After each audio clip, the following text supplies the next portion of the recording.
میرا محترم بھائی اور دوستو، عام طور سے صورت اخلاص میں ہمارے عوام بھائی 90%، اگر میں کہوں کہ اس سے بھی زیادہ کہ لوگ غلطی کرتے ہیں اس کو پڑھتے وقت، تو یہ بے جا نہ ہوگا۔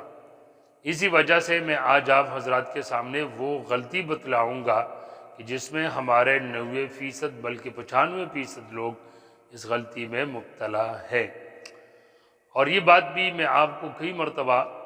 بیان کر چکا ہوں کہ بعض دفعہ قرآن کی تلاوت میں یا الفاظ نماز میں ایک ایسی غلطی ہم سب سے ہو جاتی ہے کہ جس کی وجہ سے ہماری نماز فاسد ہو جاتی ہے۔ تو اسی وجہ سے تمام دوستوں کو یہ چاہیے اور اس کا یہ فرض بنتا ہے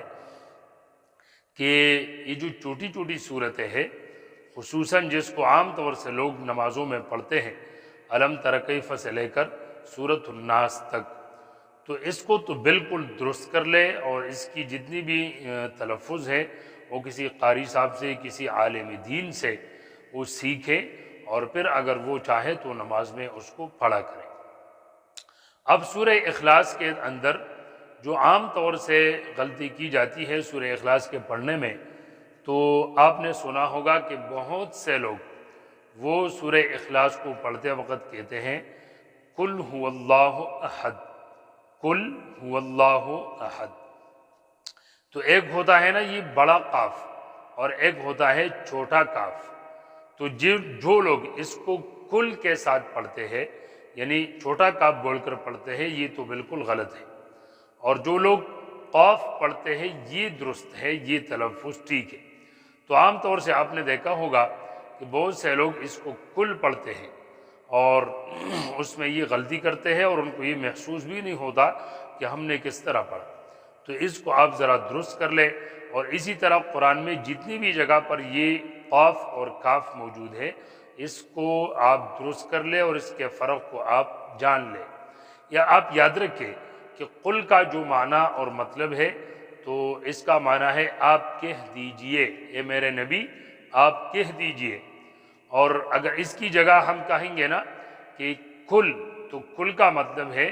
کہ اے میرے نبی آپ کھائیے، یعنی اس کا مطلب ہے کھاؤ، کھانا کھاؤ یا وغیرہ جو بھی ہو، اس کے لیے ہم عربی میں بولتے ہیں کل۔ اور جو کسی کو کوئی بات کہنا ہو تو اس کے لیے عربی میں آتا ہے قل، یعنی آپ اپنی امت سے کہہ دیجئے، ان کافروں سے آپ کہہ دیجئے هو اللہ احد، کہ اللہ کی ذات وہ یکتا ہے، اس کا کوئی شریک نہیں ہے۔ تو یہ آپ اس کو ذرا اس فرق کو جان لیں اور اس کو درست کر لیں۔ اسی طرح یہ قاف اور کاف کی وجہ سے معنی اتنا زیادہ بدل جاتا ہے کہ مثال کے طور پر ایک آدمی کہتا ہے قلب اور اس کو وہ کہے کلب، تو دیکھو قلب کہتے ہیں دل کو اور کلب کہتے ہیں کتے کو۔ اسی وجہ سے اس کو ذرا آپ سنجیدگی کے ساتھ لیں اور اس غلطی کو آپ درست کر لیں، اور پھر اس کو درست کرنے کے بعد اگر آپ نماز میں پڑھیں گے تو انشاءاللہ آپ کو پورا